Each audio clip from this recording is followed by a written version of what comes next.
السلام علیکم my dear students, کیسے ہیں آپ سب؟ اللہ تعالیٰ آپ سب کو اپنے حفظ و ایمان میں رکھیں۔ ڈیئر اسٹوڈنٹس، آپ کو پتہ ہے کہ ہم پاک اسٹڈی کا چیپٹر 2 پڑھ رہے ہیں اور چیپٹر 2 میں ہم کیا پڑھ رہے ہیں؟ آج ہم جو چیز پڑھنے جا رہے ہیں وہ ہے کابینہ مشن منصوبہ۔ کابینہ مشن منصوبہ 1946۔ اس میں ہم کیا پڑھیں گے ڈیئر اسٹوڈنٹ؟ اس میں یہ ہے کہ کیا تھا کہ برطانیہ نے کیا کیا تھا، 3 ارکان پر مشتمل ایک وفد جو ہے نا وہ بھیجا تھا کدھر؟ بر صغیر میں۔ کس نے بھیجا تھا؟ برطانیہ نے۔ کیا کیا تھا؟ 3 ارکان پر مشتمل ایک وفد کو کدھر بھیجا تھا؟ بر صغیر بھیجا تھا۔ اور اس کو بر صغیر بھیجنے کا مقصد کیا تھا؟ مقصد یہ تھا کہ ہندو اور مسلمانوں کو کسی ایک رائے پہ متفق کرنا کہ کسی بھی بات میں، کسی بھی چیز میں، کیونکہ ان کو پتا تھا کہ بر صغیر میں بہت زیادہ سیاسی انتشار پھیلتا جا رہا تھا، تو وہ کیا چاہتے تھے؟ وہ یہ چاہتے تھے کہ کسی بھی طرح اس مسلمانوں کو اور ہندو کو کسی ایک پوائنٹ پہ متفق کر لیا جائے۔ اس لیے کیا ہوا تھا؟ 3 ارکان پر مشتمل ایک وفد آیا تھا، کدھر؟ بر صغیر آیا تھا۔ اور کہاں سے آیا تھا؟ برطانیہ سے آیا تھا۔ اس میں کون کون تھا شامل؟ یہ اسٹوڈنٹس ان کے نام ہیں۔ فرسٹ ون کیا نام ہے؟ لارڈ پیٹرک لارنس، سیکنڈ سر اسٹیفرڈ کرپس، اور third A way Alexander. Okay, کیا کیا نام تھا ان کے؟ لارڈ پیٹرک لارنس، سر اسٹیفرڈ کرپس، اے وے الیگزینڈر۔ یہ اسٹوڈنٹس یہ نام آپ نے بھی یاد کرنے ہیں۔ اوکے، اس کے بعد یہ آئے کب تھے؟ یہ آئے تھے 24 مارچ 1946 کو۔ کب آئے تھے؟ 24 مارچ 1946 کو۔ کدھر آئے تھے؟ دلی آئے تھے۔ یہ ہم کس کی بات کر رہے ہیں؟ یہ ہم بات کر رہے ہیں ایک وفد کی جو کہاں سے آیا تھا؟ برطانیہ سے آیا تھا بر صغیر میں، 3 لوگوں پہ مشتمل تھا۔ اور اس کا کیا کام تھا؟ اس کا مقصد کیا تھا؟ اس کا مقصد یہ تھا کہ بر صغیر میں ہندو اور مسلمانوں کو کسی ایک رائے پہ متفق کر لیا جائے۔ اب کیا تھا؟ ان لوگوں نے بر صغیر میں آ کے جو سیاسی جماعتیں تھیں، جیسے کانگریس ہوگی، مسلم لیگ ہوگی، ان سے ملاقات کی، ان سے بات چیت کی، اپنے خیالات کا اظہار کیا، ان سے کروایا، ان کو بہت سی باتوں پہ متفق کرنے کی کوشش کی، لیکن کیا ہوا؟ ریزلٹ اس کا بھی 0 نکلا کہ جو بات مسلم لیگ بول رہی تھی وہ کانگریس نہیں مانتی تھی، اور جو کانگریس بول رہی تھی وہ مسلم لیگ نہیں مانتی تھی۔ مطلب کہ دونوں جماعتیں ہی ایک دوسرے کی بات بالکل نہیں مانتی تھی، دونوں ہی ایک دوسرے کے ٹوٹلی اگینسٹ تھی۔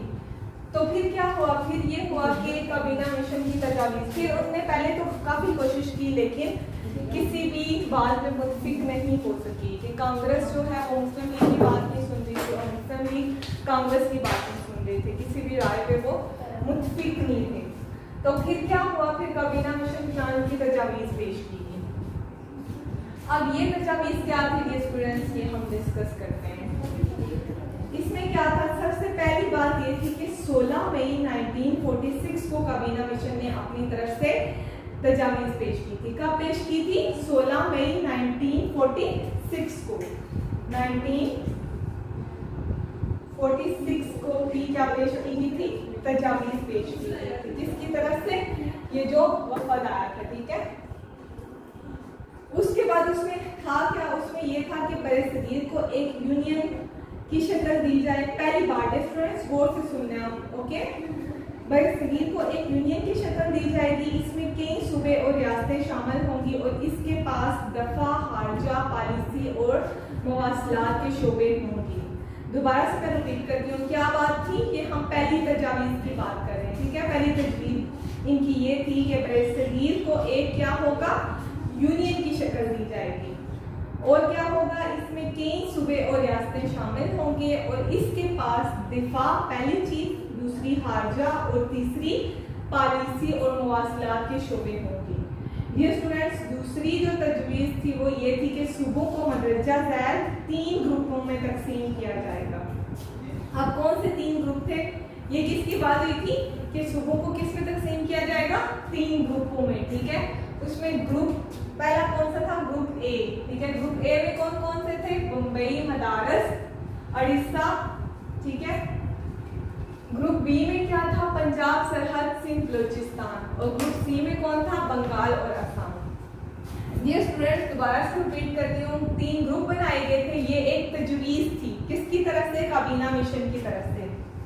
کابینہ مشن وہ وفد ہے جو کہاں سے آیا تھا؟ برطانیہ سے آیا تھا، برصغیر. اور ان نے بھی اپنی تجاویز پیش کی. اس میں ایک تجویز ہم نے پڑھ لیا، اب یہ سیکنڈ ہے. ٹھیک ہے، سیکنڈ میں کیا ہے کہ گروپ اے میں کیا ہے کہ بمبئی اور مدارس. گروپ بی میں کیا ہے؟ پنجاب، سرحد، سندھ، بلوچستان. اور گروپ سی میں بنگال اور آسام. نیکسٹ ہم پڑھتے ہیں کہ نیکسٹ کیا ہے. نیکسٹ کیا ہے کہ صوبائی اسمبلیوں کے ارکان مرکزی آئین ساز اسمبلی کے ارکان کو منتخب کریں گے. کیا ہوگا؟ صوبائی اسمبلیوں کے ارکان مرکزی آئین ساز اسمبلی کے ارکان کو منتخب کریں گے. اس کے بعد کیا ہوگا کہ فوری طور پر ایک عبوری حکومت تشکیل دی جائے گی جس میں تمام بڑی سیاسی جماعتوں کے نمائندے شامل ہوں گے. کیا ہوگا؟ کیا کہا گیا کہ ایک عبوری حکومت بنائی جائے گی اور اس میں کیا ہوگا؟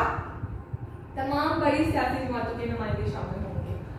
اور پھر کیا ہوگا؟ اور یہ ہوگا کہ صوبے اگر یونین سے علیحدہ ہونا چاہیں تو 10 سال بعد ان کو اس کا اختیار حاصل ہوگا. اس نقطے کی روح سے گروپ بی اور گروپ سی مسلم اکثریتی علاقے 10 سال بعد پاکستان بنا سکیں گے. کیا تھا کہ ظاہر سی بات ہے ان نے اس نمبر 5 ہے، اس میں کیا بولا کہ صوبے اگر کیا ہوں گے یونین سے علیحدہ ہونا چاہیں تو 10 سال بعد ان کو اس کا اختیار حاصل ہوگا کہ وہ کیا ہوں. اس نقطے کی روح سے گروپ بی اور گروپ سی مسلم اکثریتی علاقے 10 سال بعد مسلمان پاکستان بنا سکیں گے. کون کون سے گروپ کی بات ہوئی؟ گروپ بی اور گروپ سی، یہ 2 گروپ. ٹھیک ہے، ان 2 گروپ کی بات کیوں ہوئی؟ کیونکہ ان 2 گروپوں میں کیا تھا؟ مسلم اکثریت والے علاقے آ رہے تھے اور یہ پاکستان میں آ رہے تھے. پھر کیا تھا؟ پھر اب ہم 6 نمبر پڑھتے ہیں. ٹھیک ہے، اس میں کیا ہے کہ کوئی بھی جماعت ان تجاویز کو رد کر سکتی ہے لیکن عبوری حکومت میں وہی جماعت شامل ہوگی جو ان تجاویز کو قبول کرے گی. کیا ہوگا؟ کوئی بھی جماعت ان تجاویز کو رد کر سکتی ہے لیکن عبوری حکومت میں وہی جماعت شامل ہوگی جو ان تجاویز کو قبول کرے گی. اس کے بعد نیکسٹ کیا تھا؟ یہ نمبر 7 ہے کہ کیا ہوگا؟ ہر صوبے کو آبادی کی تناسب سے نمائندگی دی جائے گی اور مختلف فرقوں کے درمیان نشستوں کا تعین آبادی کی بنیاد پر کیا جائے گا. کیا ہوگا؟ ہر صوبے کو آبادی کے تناسب سے نمائندگی دی جائے گی اور مختلف فرقوں کے درمیان نشستوں کا تعین آبادی کے بنیاد پر ہوگا. اور پھر نمبر 8 کیا ہے کہ ہر گروپ کی علیحدہ انتظامیہ اور مقننہ ہوگی. کیا ہوگی؟ کہ ہر گروپ کی علیحدہ انتظامیہ اور مقننہ ہوگی. اور یہ اسٹوڈنٹس بات کرتے ہیں ہم کس کی 9 نمبر پوائنٹ کی. ٹھیک ہے، تو اس میں کیا ہے کہ مرکزی اختیارات کے علاوہ باقی تمام جو اختیارات ہیں وہ کس کو دیے جائیں گے؟ صوبوں کو اور دیسی ریاستوں کو دیے جائیں گے. کیا ہوگا کہ مرکزی اختیار کے علاوہ باقی تمام اختیار کس کو دیے جائیں گے؟ ریاستوں کو دیے جائیں گے. کس کو دیے جائیں گے؟ ریاستوں کو دیے جائیں گے. تو یہ اسٹوڈنٹس تھی کیا ہم پڑھ رہے تھے؟ یہ کابینہ مشن کی تجاویز ہم ڈسکس کر رہے تھے. کتنی تجاویز پیش کی تھی؟ 9 تجاویز پیش کی تھی.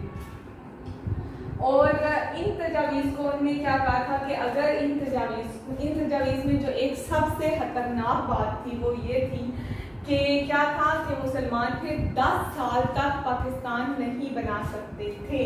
کس وجہ سے؟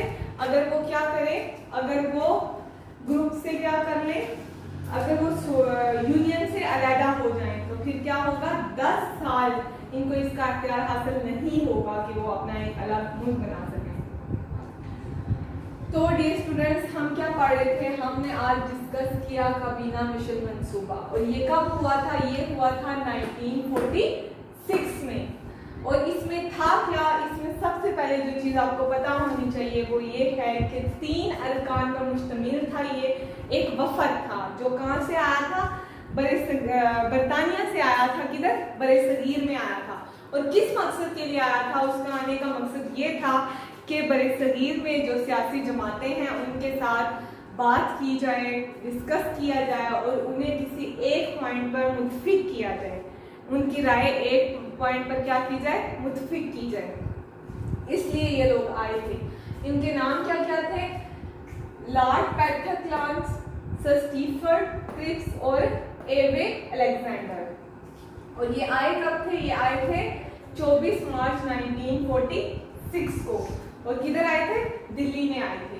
لیکن ان کے آنے کا مقصد جو ہے وہ پورا نہیں ہوا تھا. مطلب کہ یہ کانگریس کو اور مسلم لیگ کو کسی ایک پوائنٹ پہ متفق نہیں کر سکے تھے، کیونکہ جس بات پہ کانگریس راضی ہوتی تھی اس پہ مسلم لیگ راضی نہیں ہوتی تھی، اور جس پہ مسلم لیگ ہوتی تھی اس پہ کانگریس متفق نہیں ہوتی تھی. تو اس لیے پھر انہوں نے کیا کیا، انہوں نے اپنی تجاویز پیش کی. کتنی تجاویز تھی ان کی؟ 9 تجاویز تھی. ٹھیک ہے، جو ہم نے کافی ڈیٹیل سے ڈسکس کی ہیں. تو ڈیئر اسٹوڈینٹس، انشاءاللہ اب ہم نیکسٹ ٹاپک نیکسٹ لیکچر میں ڈسکس کریں گے. تب تک کے لیے اپنا خیال رکھیے گا. اور اس ٹاپک کو کافی انٹرسٹنگ ہے یہ، اور کافی زیادہ انفارمیٹیو بھی ہے. اس میں سے آپ کا نوٹ بھی آ سکتا ہے کہ لانگ کوسچن بھی کہ کابینہ مشن منصوبے پر نوٹ تحریر کریں، اور اس میں سے شارٹ کوسچنس بھی آ سکتے ہیں اور آبجیکٹیو بھی پوچھا جا سکتا ہے. اس لیے دھیان سے ڈسکس کریے گا، دھیان سے پڑھیے گا. تو انشاءاللہ نیکسٹ لیکچر میں ملاقات ہوگی. تب تک کے لیے اللہ حافظ.